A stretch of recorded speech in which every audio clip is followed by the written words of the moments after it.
Welcome back to the channel. This is Asna Khan and hope you all are doing well. Yes, today we are going to discuss the topic dignity and freedom of the citizen. Democracy stands much superior to any other form of government in promoting dignity and freedom of the individual. Every individual wants to receive respect from fellow being. कह रहे हैं democracy जो है सबसे superior मानी जाती है अगर आप और टाइप की गवर्नमेंट से कंपेयर करें तो, क्योंकि वो डिग्निटी ऑफ फ्रीडम देती है किसी भी इंडिविजुअल को। और हर इंडिविजुअल जो होता है क्या चाहता है, रिस्पेक्ट चाहता है अपने जो फेलो बींग्स होते हैं उनसे। Often conflict arise among individual because some feel that they are not treated with due respect. कई बार जो होते हैं लोगों के बीच कॉन्फ्लिक्ट आ जाते हैं कि उनको लगता है कि उन्हें अच्छे से ट्रीट नहीं करा जा रहा है या उनको ड्यू रिस्पेक्ट नहीं मिल रही है। The passion for respect and freedom are the basis of democracy. और यही जो हमारे अंदर पैशन होता है रिस्पेक्ट और फ्रीडम के लिए, यही बेस बनता है डेमोक्रेसी का। Democracies throughout the world have recognize this at least in principle. और पूरे वर्ल्ड लेवल पे देखें तो डेमोक्रेसी ने इस चीज़ को रिकग्नाइज करा है। This has been achieved in various degrees in various democracies. तो हाँ, डिग्री चेंज हो सकती है बट कोई ना कोई अमाउंट जो है वो हर जगह अवेलेबल है सारी डेमोक्रेसीज में या उन कंट्रीज़ में जो डेमोक्रेसी को फॉलो करती हैं। For societies which have been built for long on the basis of subordination and domination, it is not a simple matter to recognize that all individuals are equal. कह रहे हैं वो society जो कि बनी है किस पे, बेसिस ऑफ सबऑर्डिनेशन, मतलब उन्होंने अपने वर्क को डिवाइड कर रखा है, पावर डिवीजन है, and domination. It is not simple matter to recognize. तो ये सिंपल मैटर नहीं है कि वो इस चीज़ को रिकोगनाइज कर पाएँ कि सारे इंडिविजुअल्स जो हैं वो इक्वल है, क्योंकि उन्होंने एक हिरार्की बना रखी है कि इनको ज़्यादा अच्छा ट्रीट करेंगे और उनको कम। Take the case of dignity of women. Most societies across the world were historically male dominated society.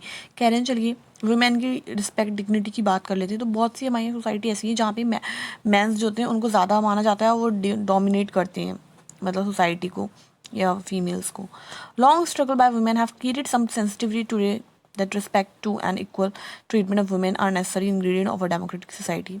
But हाँ, बहुत स्ट्रगल करने के बाद अभी थोड़ी बहुत जो है लोग इस चीज़ के लिए सेंसिटिव हुए हैं या लोग रिस्पेक्ट करने लगे हैं, इक्वल ट्रीटमेंट देने लगे हैं वुमेन को और समझने लगे हैं कि इक्वल ट्रीटमेंट देना ज़रूरी है। That does not mean that women are actually always treated with respect. पर इसका मतलब ये नहीं कि हमेशा उनको रिस्पेक्ट से ट्रीट करा जाता है। आज भी ऐसी मतलब बहुत सी जगह आप देखोगे कि इनको इक्वल ट्रीटमेंट नहीं मिलता है। But once the principle is recognized, it becomes easier for women to wage a struggle against what is now unacceptable legally and morally। मतलब कह रहे हैं जब प्रिंसिपल इस चीज़ का रिकग्नाइज हो जाता है कि उनको रिस्पेक्ट दे रहे हैं तो एटलीस्ट वो अपने लिए अपनी वॉइस तो रेस कर सकती हैं, वो ये कह तो सकती हैं लीगली एक्सेप्टेबल या अनएक्सेप्टेबल है morally। In a non-democratic setup, this unacceptability would not have legal basis because the principle of individual freedom of dignity would not have been the legal and moral force there। पर कह रहे हैं जहाँ पे democracy नहीं होगी तो वहाँ पे तो कोई रूल भी नहीं बनेगा उनके लिए और कोई लीगल बेसिस भी नहीं होंगे, तो वो जो है अपने लिए फ्रीडम और डिग्निटी के लिए लड़ नहीं सकती क्योंकि कोई बेस नहीं है। The same is true of caste inequality. और यही बात कास्ट इनक्वालिटी के लिए भी होती है। Democracy in India has strengthen the claim of the disadvantage and discriminated caste. तो डेमोक्रेसी की वजह से जो है जो डिस्क्रिमिनेटेड कास्ट थी उनको भी जो है स्ट्रेंथ मिली है, उनको भी ताकत मिली है या उनको भी रिकग्नाइजेशन मिला है for equal status and equal opportunity. There are instances still of caste based inequality and atrocities. पर अभी भी ऐसे बहुत से आपको चीज़ या केस देखने को मिलते होंगे जहाँ पे इनक्वालिटी हो रही है, but these lack and the moral and legal foundation. But यहाँ पे फिर वही मॉरल लीगल फाउंडेशन की कमी आती है। Perhaps it is the recognization that make ordinary citizen value their democratic right. पर शायद ये क्या है, ये रिकॉग्नाइजेशन है, पहचान है कि जो ऑर्डिनरी सिटीजन्स होते हैं वो वैल्यू करते हैं डेमोक्रेटिक राइट्स को। Expectation from democracy also function as the criteria for judging any democratic country. तो जो हमारी उम्मीदें होती हैं डेमोक्रेसी से लेके वो भी एक फंक्शन होता है या क्राइटेरिया होता है जज करने का किसी भी डेमोक्रेटिक कंट्री को। आप कह सकते हैं कि आपकी एक्सपेक्टेशन पूरी हो रही है तो वो डेमोक्रेसी ठीक है, और नहीं हो रही है तो उसमें कुछ कमी है। Now what is most distincting about democracy is that its examination never goes over.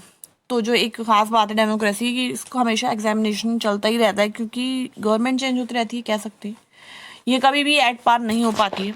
As democracy passes one test it produces another test, वही होता है, क्लियर करा दूसरा तैयार है। As people get some benefit of democracy, they ask for more and want to make democracy even better. जब कहते नहीं डिमांड आपकी थोड़ी पूरी हो जाती है तो फिर न्यू डिमांड अराइज हो जाती है और आप चाहते हो और बेटर हो जाए। That is why when we ask people about the way democracy function, they will always come up with more expectation. आप जब भी किसी से सवाल करोगे डेमोक्रेसी कैसे काम कर रही है तो उनके नए नए जो है उम्मीदें होंगी, वो आपको बताएंगे कि ये भी होना चाहिए, ये भी करना चाहिए डेमोक्रेसी को, और बहुत सी कंप्लेंट्स भी होंगी साथ में। The fact that people are complaining is itself are testimony to the success of democracy. और यही फैक्ट कि लोग अभी भी कंप्लेन कर रहे हैं तो इससे पता चलता है कि डेमोक्रेसी जो है वो अपने टेस्ट में कितनी ज़्यादा खरी उतर रही है। It shows that people have developed awareness and the ability to expect and to look critically at power holders and the high and the mighty. क्या कहना है, यही फैक्ट है कि पीपल जो हैं, लोग जो हैं अभी भी कंप्लेन कर रहे हैं, डेवलप करी, उनके अंदर अवेयरनेस, जागरूकता आई है कि वो एक्सपेक्टेशन कैसे होनी चाहिए, ये पावर होल्डर्स को कैसे एग्जामिन करना चाहिए। A public expression of dissatisfaction with democracy shows the success of the democratic project. और जो लोगों की एक्सपेक्टेशन होती है या उनका जो डिससेटिस्फेक्शन है डेमोक्रेसी के साथ, वो ये दिखाता है कि सक्सेस कितनी हुई है एक democratic project. It transform people from the status of a subject into that of a citizen. तो यहाँ पे क्या होता है, लोगों का भी ट्रांसफॉर्मेशन होता है, उन्हें एज अ सब्जेक्ट नहीं देखा जाता, एज अ सिटीजन देखा जाता है, उनको सारे राइट्स वगैरह मिलते हैं। Most individual today believe that their vote makes a difference to the way the government is run. आजकल बहुत से इंडिविजुअल हैं, आप और हम, जिन्हें लगता है कि हमारा वोट जो है वो कोई ना कोई डिफरेंस क्रिएट कर सकता है गवर्नमेंट में, गवर्नमेंट का तरीका जो है उसमें, and to their own self interest, और उनके सेल्फ इंटरेस्ट में भी कोई ना कोई कॉन्ट्रीब्यूशन उसका हो सकता है। Now here is one cartoon is given, you can see this, hey lady that's my seat, someone is saying, now this is saying moral courage, मतलब जो सीट के लिए लड़ाई होती है बेसिकली आप देखते हो इलेक्शंस में। Belief in the efficiency of vote is placed above the calculative utility. तो यहाँ पे कुछ दे रखा है कितना वोट होता है, कुछ पर्टिकुलर ईयर के जो है फिगर है। And now there are few question which I think you can solve it by your own, and if not then I will try to solve it for you. And that's it for today. यहाँ पर हमारा ये जो chapter है civics का complete हो जाता है, outcomes of democracy. I hope आपको समझ में आया होगा। अगर अभी भी आपको कोई भी प्रॉब्लम है तो आप फ्रीली कमेंट बॉक्स में पूछ सकते हैं। और अगर आपने ये वीडियो को देखा है तो प्लीज़ लाइक दिस वीडियो, और सब्सक्राइब नहीं करा है तो सब्सक्राइब कर दिए। And you can also share this video with your friends, and we'll meet in the next class with new chapter. Till then, take care. Bye bye.